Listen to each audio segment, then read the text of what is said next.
My name is Sherry Gibson, and I am a 30-year-old licensed psychologist. I work as a psychological counselor, mainly conducting online counseling from home. My husband, Joseph Clarkson, is also 30 years old. He works for a relatively large pharmaceutical company. Joseph and I met through work and have been married for 4 years. 2 years ago, Joseph begged me to remodel his childhood home to create our own house where we could live with his mother, Debbie. Ever since losing his father 4 years ago, Debbie has been disprinted and Joseph being a mama's boy instead of living together. He started to remodeling without considering my wishes. Living with Debbie was not pleasant, but I managed to endure her mistreatment. Amidst this endurance, I discovered that Joseph had a mistress. Moreover, his mistress was pregnant. I was then abruptly presented with a divorce. After finding out about my husband's affair and the pregnancy, I decided to divorce. The first step was to leave the house. To this, I set a condition. I'll be taking everything I bought. Is that okay? Yes, take them. I don't need your used stuff. True to her words, I moved out all the furniture and appliances I had purchased. As I finished moving out, Joseph and Debbie came to see the situation. What they saw was a completely empty space, not a speck of dust inside. Joseph and Debbie turned pale.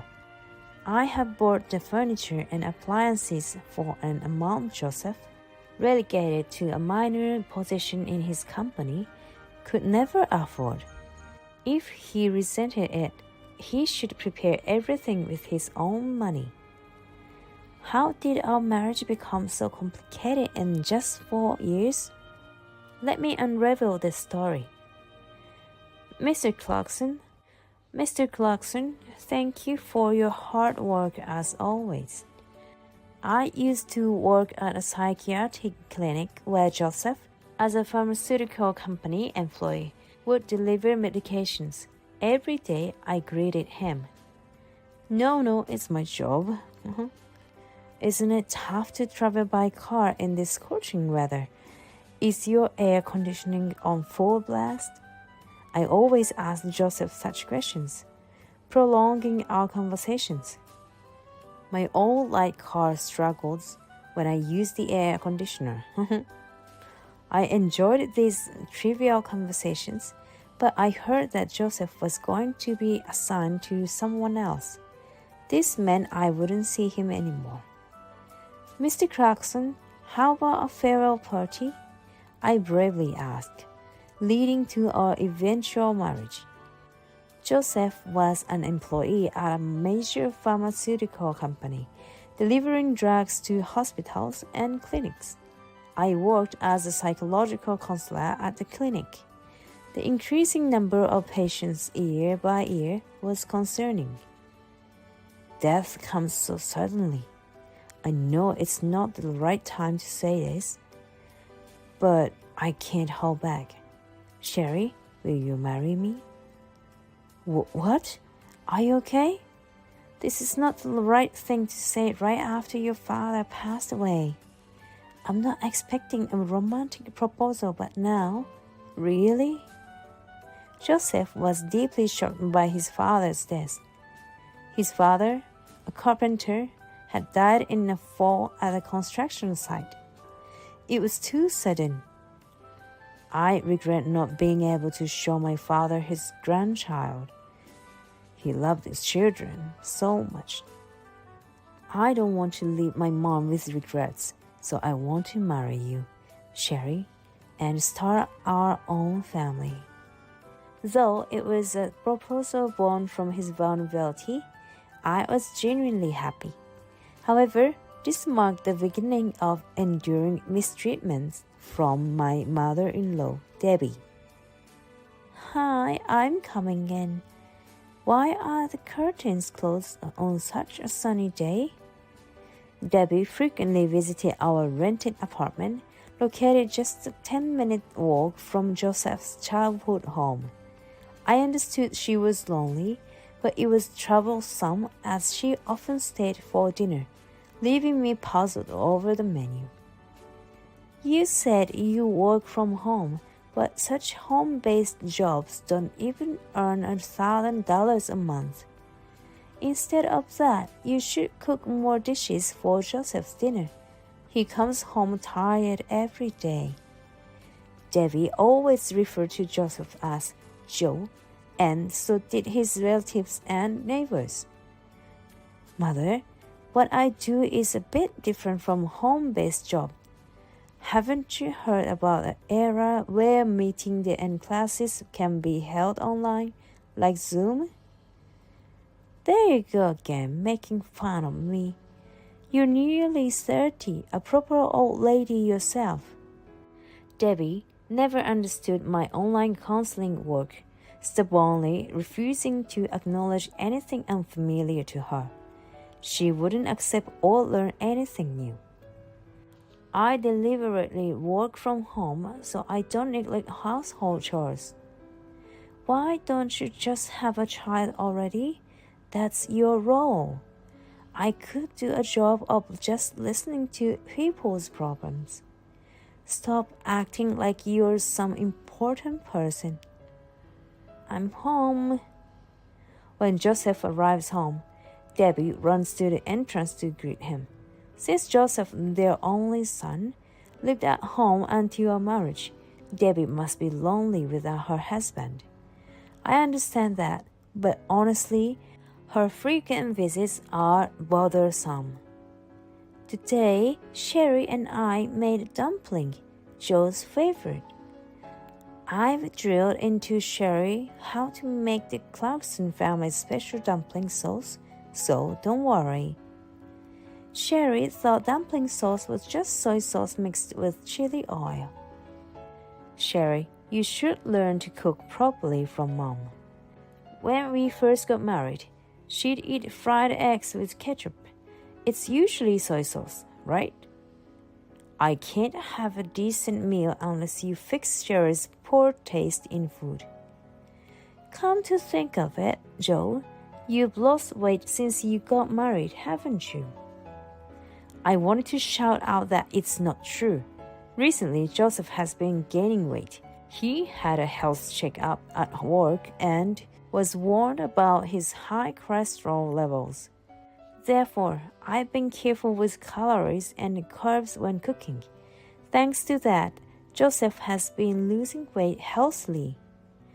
I've been living like this for 2 years, but one day Joseph said something unbelievable.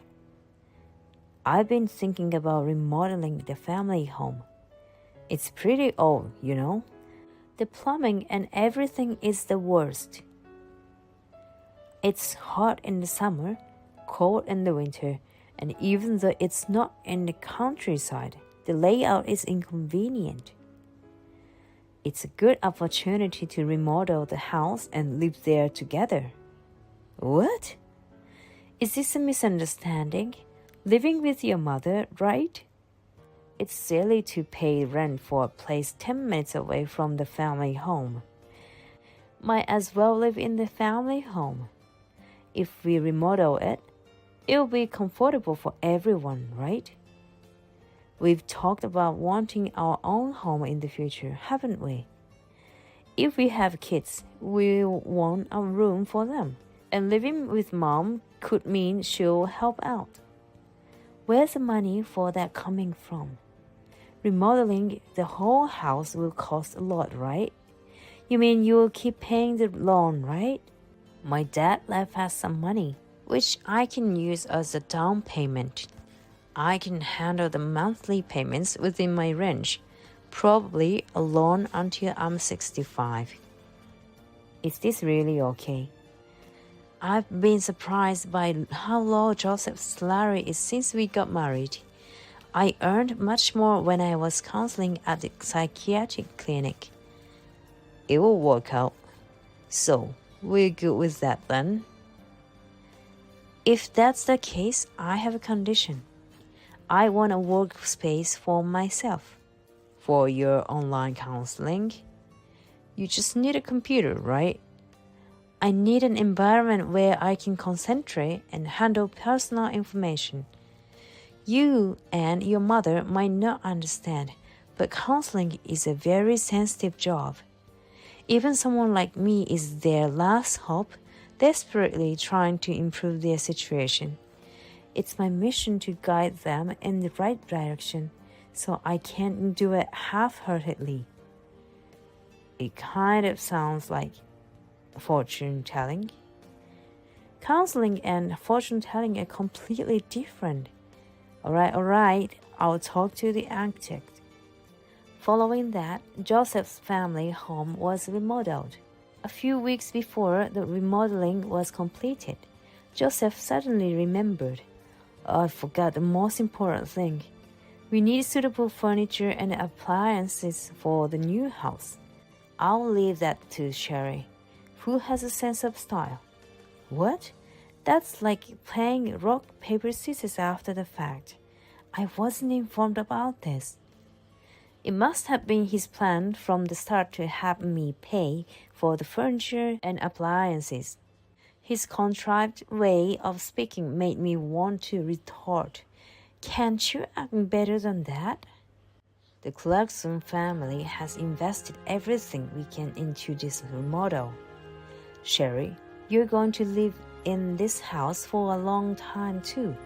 You should be willing to bear some of the cost. To be honest, you earn much more than I do. Perhaps as a husband, he feels inferior and ashamed that his wife earns more. Now that the house is almost finished, I can't refuse. If I look at it positively, I can furnish and equip the house according to my taste. And so, our new home was completed. This house feels so impersonal. I went with a black and white theme. I thought simplicity would be nice. It's only a matter of time before Debbie fills it with her stuff. She's bad at tidying up and can't throw things away. Therefore, there's a chance our home could turn into a junkyard. Sherry and I really don't get along. I wanted a home with more wood and warmth. This doesn't feel comfortable at all. You'll get used to it as we live here. Have you already prepared tonight's dinner? Recently, Joseph has been coming home early, hasn't he? Dinner needs to be ready by 7, but Sherry is just literally looking at her computer. Having a workroom made for herself, who does she think she is? If I didn't work, this house would fall apart. Saying that would be so satisfying. Debbie doesn't know that Joseph's salary hasn't been coming in. Joseph claimed it was just delayed, but I think something has happened. I'm just too afraid to ask. Hey Sherry, why don't you see a doctor? About what? It's strange that you haven't had a child after 4 years of marriage. I got a referral to a fertility treatment specialist. A friend of mine's daughter-in-law started treatment and had twins. She was so happy. So why don't you get checked out? Then, shouldn't Joseph get tested too? Infertility isn't just a woman's issue. There's also male infertility. You always have an answer for everything. Sherry, you should learn to be more modest and considerate. Listening to people's problems with that attitude is just fraud. Don't blame me if you get sued one day. This kind of exchange happens all the time. I wish Debbie would spend her time on hobbies or traveling. Maybe we argue because we are both at home all day with too much time on our hands. I'm thinking of giving Mom a trip as a present. Joseph said this suddenly one night after getting out of the bath. Mom is turning 60, right? She looks young, but she's been having a lot of pains here and there. She went to the hospital recently, didn't she? Yes, she went to the orthopedist because her back was hurting. She got some plasters and then wrapped herself up dramatically. Booked a restaurant in Chinatown for her birthday celebration. And buy a travel voucher worth $1,000 as a present. Why do I have to do it? She's your mother, not mine. She'll be happier if her beloved son arranged it, not her disliked daughter-in-law. Sherry, you often don't understand your role as a wife. Just because you earn a bit more, don't forget this household isn't ruled by you, but by my mother. Our arguments are always about Debbie. With Joseph being such a mama's boy, all I can do is be a bystander. While planning Debbie's birthday celebration, she came home in a good mood. She had been out for coffee at the neighbor's house for over 6 hours. Shall I make dinner today? Something good must have happened. She's so simple and easy to read. Debbie started preparing the pot and waited for Joseph to return. So, don't be surprised. Maggie is back home. Joseph arrived to find Debbie excited at the entrance. At the dinner table, she kept reporting to Joseph, leaving me to take care of the pot. Maggie is back? It's been what, 5 or 6 years since she got married? She was only 22 back then. Hasn't she returned since? Well, everyone was against Maggie's marriage. She eloped. And now she's back with her 3-year-old son, who is just adorable. Maggie's mother? Wow, I can't imagine it. So why did she come back? Did her parents forgive her? She got divorced. Coming back to her parents' house, she must have been really desperate. But Maggie was as bright and energetic as ever. She's become so beautiful. So, she's staying at her parents' for a while. I'd like to see her. I told her to come over tomorrow with her son. Maggie wants to meet Joe's wife. I honestly thought this was a hassle. In a house where I have no memories and need to get along with the neighbors, I have a mission. Maggie was a childhood friend of mine who lived nearby. Joseph explained to me in advance. The next day, Maggie really came to visit with her 3-year-old son, Kevin. Maggie stared at me intently and smiled meaningfully. Sherry, can you play with Kevin for a bit? While Debbie and Maggie left Kevin in my care and got absorbed in their chat, I found it quite challenging to entertain him. Running around the house and not satisfied with the toy they brought, he was delighted in drawing on our house windows. It's still hard to believe Maggie is a mom. The same Maggie who used to be such a crybaby. Stop it, Joel. What are you talking about from back then? Maggie and Kevin are, of course, having dinner at our house. Naturally, I'm the one who prepared it.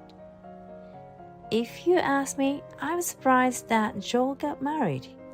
You never seemed interested in marriage, right? So you must have really fallen for your wife to get married. Well, it was also for Mom's sake.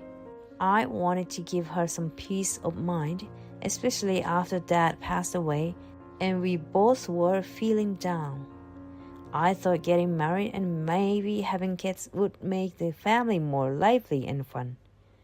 Even though Joseph doesn't talk this much with me, he never seemed to run out of things to say with Maggie. They chatted until late into the night, and I ended up watching over Kevin the whole time. From that day on, Maggie began visiting our house frequently. The trouble was her habit of leaving Kevin with me. I had my counseling work too. I'm sorry, but I have work, so I can't watch Kevin all the time. Also, please make sure Kevin doesn't enter my room when I'm working. Counseling is quite profitable, isn't it? You charge more than $100 per hour per person, right? I think that's pretty overpriced. Just counseling 5 people a day brings in $500. It's a good business, isn't it? People who graduate from college really are different. Maggie said this with a tone of sarcasm. Having just met her recently, she was being tough on me, with Debbie fully on her side. Hey Joe, can't you go to the aquarium with me on your next day off? Kevin really wants to go. Sure, I go. Kevin is quite fond of me. Joseph began spending more and more time with Maggie and Kevin. Initially, the 3 of them would go out together, but lately, he leaves Kevin with me and goes out just with Maggie. Isn't it infidelity to leave his wife behind and go on a date with his childhood friend? It's fine if you go out with Maggie, but please take Kevin with you. I conceded this much. You know I work from home, right? Kevin running around shouting and breaking into rooms disrupt my work. It's problematic for my profession. I have a job that depends on my patients. You always use your work as a shield, but if it's that troublesome, why don't you just quit? There's no need to work from home. A house isn't a place for work. If the family gets in the way, why not go out and work somewhere else? Is that okay even if I work outside? You're the one who said it, Joseph. You always wanted me to be at home, so I chose a job that balances housework and work. I haven't slacked off in household duties, and I'm managing my job well. So annoying. Maggie wouldn't fuss over such little things. She's working hard raising her child, so it's only right we help her out. Really, Sherry, you're so narrow-minded and cold. At this point, the Clarkson household was practically overtaken by Maggie. At the same time, Joseph and Maggie were rapidly getting closer. One day, I overheard a conversation between Joseph and Maggie. They were openly engaging in an affair in our house. Joe has always been my ally, a hero of justice from the past. Even as an adult, Joe is still my hero. In a sweet voice she never shows in front of me, Maggie leans on Joseph, speaking intimately. Joseph, with his extended nose, even seems unclean to me. Maggie, you've had it tough. I never imagined you were suffering from domestic violence. That must have been hard.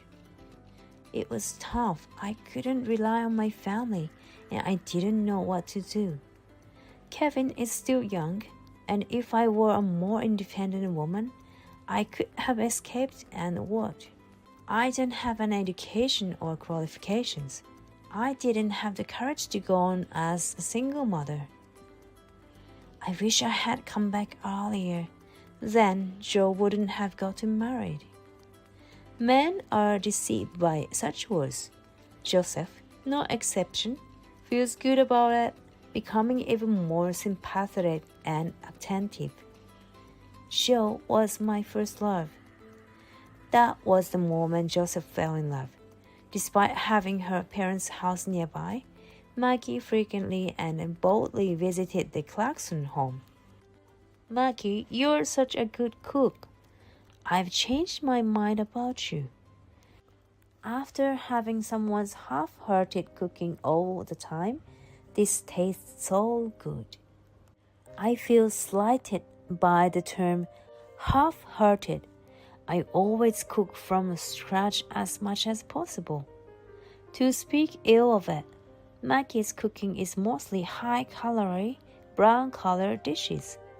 Somehow, Debbie is trying to compare me with Maggie, making Maggie look better. I wish Maggie had married into our family. Finally, Debbie said such a thing. But if Maggie were to marry Joseph, Debbie would surely torment her as a daughter-in-law. Right now, she is kind to Maggie because she's just a childhood friend returning home. For Debbie, any wife of Joseph's would be unsatisfactory. Sherry is smart. I've heard that smartphones have trouble having children. That's right. She can't have children. That makes her unfit as a wife. Whenever there's something, it's all about work. But what Sherry really needs to do is take care of the house. It's just a matter of time before Joseph gets fed up with Sherry. When that happens, we'll count on you, Maggie. Saying this, Debbie and Maggie laughed. Despite being ridiculed to this extent, I wonder if there's any meaning in staying in this house. I realized that Debbie officially recognized the relationship between Joseph and Maggie. I've gathered everyone here today to talk about something important between me and Sherry. On this day, Joseph called me, Debbie, and Maggie together for an important discussion. Maggie is pregnant. Oh, that's wonderful, Maggie. When's the due date? Which maternity clinic are you planning to go to? If it's a maternity clinic, you should go to the Anderson Maternity Clinic where Joe was delivered. Debbie's excitement rises. Sherry, I'm sorry, but that's the situation. The divorce discussion was surprisingly brief. With Maggie's pregnancy, I had no other choice but divorce. Maggie, how many months pregnant are you? 3 months. Your belly seemed quite large for that. The doctor was also surprised that it's bigger than usual. It's big, so we already know it's a boy. Sherry, you're being unsightly. You're just jealous because you can't have children. Ultimately, you and Joe are just incompatible in many ways. It's a good opportunity. Without it, Joe couldn't have broken up with you. Joe is kind, you know. He's been considerate, not wanting to hurt you. Kevin is also fond of Joe and calls him Dad. All that's left is for Sherry to step back. I quickly filled out the divorce papers, and the next day, Joseph submitted our divorce papers and Maggie's marriage registration. That was quick. I still have belongings here, so I'm staying in the Clarkson house until I find a newer place to live. Maggie, looking triumphant, and Debbie, in a good mood. Just seeing them irritates me, but I manage my anger. After all, I am a counselor with a certified psychologist's qualification. Yet, I felt like saying something in return. By the way, can you afford to support us with Joseph's salary? What? You are bringing up money now? What about money? You're just looking down on me because you have a bit of income yourself. But you quit your job, right? Or should I say, you were forced to quit? Debbie and Maggie looked at Joseph with a surprised expression. What? What do you mean, Joe? I quit on my own accord. That useless company couldn't recognize my talents. It was a toxic workplace inside and out. Quitting was the right decision. You've been sidelined for quite some time, haven't you? The hell of having no work all day. just sitting there getting the minimum wage. Joseph, you got sidelined at work because of the big mistake, right? Even then, you clung to the company and got sidelined, but didn't tell me or your mother because you were ashamed? That's none of your business. Right, it's no longer my concern since we've divorced. So, even under these circumstances, Maggie, you still want to marry Joseph? Maggie did not answer immediately. I internally wondered if her expectations had been dashed. From my perspective, I think Joseph's mental state is quite concerning. The series of events at the company might even have traumatized him. Maggie, I hope you understand and support Joseph even with his damaged mental state.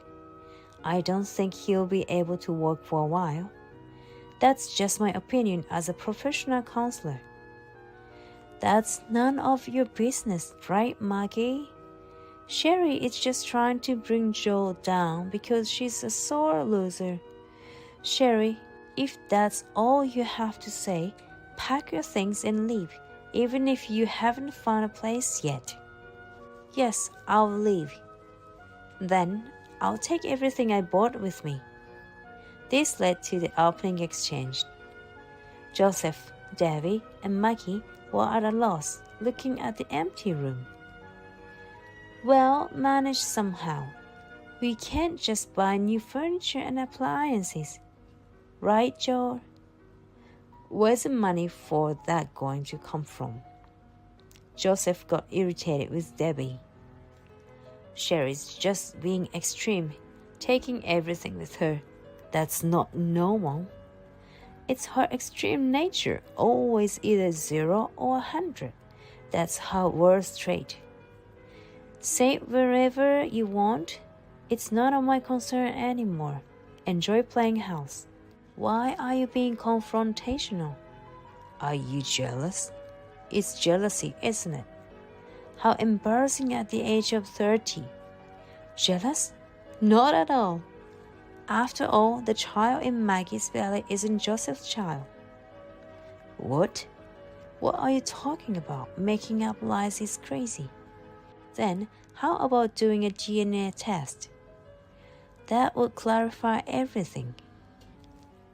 Joseph and your mother, both of you have fallen right into Maggie's trap.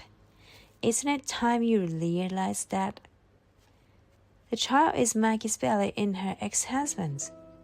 Maggie realized she was pregnant after her divorce, but she didn't want to return to her abusive husband.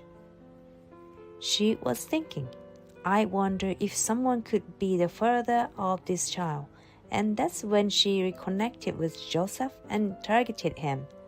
Joseph is simple and gullible, so he was an easy target.